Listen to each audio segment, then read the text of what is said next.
வணக்கம் நண்பர்களே. ஒரே ஒரு நாள் ஒருவர் செய்யக்கூடிய தவறு, ஒரே ஒரு நாள் ஒருவர் பேசக்கூடிய ஒரு தவறான வார்த்தை காலம் முழுவதும் அந்த உறவையோ நட்பையோ பின்னாடி தள்ளிடுது. பல வருடம் அன்பா பேசியிருப்பாங்க, ஆறுதலாக இருந்திருப்பாங்க, கூப்பிட்ட குரலுக்கு ஓடோடி வந்து பல உதவிகள் செய்திருப்பாங்க. ஆனாலும் கூட அந்த தவறாக பேசிய ஒரு வார்த்தை, அது தவறாக செஞ்ச ஒரு செயல் அவங்களுடைய பல வருட நட்பையும் உறவையும் பாதாளத்தில் கொண்டு போய் சேர்த்துருது. யாருமே இங்கே தெரிஞ்சு செய்கிறதில்ல. உணர்ச்சி வசப்பட்டு தெரியாமல் சில பேர் தவறான வார்த்தைகளை உபயோகப்படுத்தியிருப்பாங்க, தவறாக நடந்திருப்பாங்க. அதனால் மன்னித்து மறந்து அந்த அன்பை மீட்டுடுங்க. ஏன்னா பல வருடம் உங்களோட அன்பாக இருந்திருப்பாங்க, பல உதவிகள் செய்திருப்பாங்க. ஒரே ஒரு நாள் செய்த தவறுக்காக நீங்கள் அந்த நட்பை இழந்துடாதீங்க.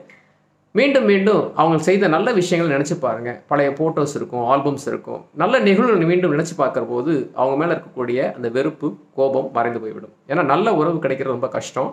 ஒரு தவறான ஒரு நாள் செய்த தவறுக்காக அந்த நட்பை இழக்காதீங்க. நீங்கள் செய்திருந்தாலும் சரி, இல்லை அவங்க செய்திருந்தாலும் சரி, அதை மீண்டும் அந்த நட்பையும் உறவையும் புதுப்பிக்க முனைத்திடுங்க. அது வாழ்நாள் முழுவதும் நமக்கு மீண்டும் சந்தோஷத்தை திருப்பி கொடுக்கும். இன்னொரு நாள் மற்றொரு பதிவில் சந்திக்கலாம். நன்றி.